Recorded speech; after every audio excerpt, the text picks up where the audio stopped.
Sa ngayon po, sa instrumento muna natin, ang ating pong instrumento ay world class. So ibig sabihin po, mga modernong instrumento na po ang ating ginagamit. So kung ano po ginagamit sa US at Japan, meron din po tayo dyan.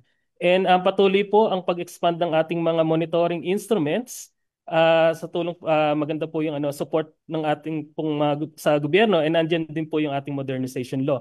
So in the next few years po, palalawakin pa po natin ang ating mga monitoring stations para po makapagbigay lalo ng isang accurate at mabilis na impormasyon related po sa lindol at tsunami. Isa pa po doon, marami po tayong mga kasama ngayon na nasa ibang bansa, nag-aaral po sila para po masilingin pa ang kanilang kaalaman tungkol po sa lindol at mga tsunami. So makakaasa po kayo na patuloy po ang pag-unlad ng modernize po ng ating pong mga kagamitan at ganun po sa ating mga kasamahan sa hanap buhay.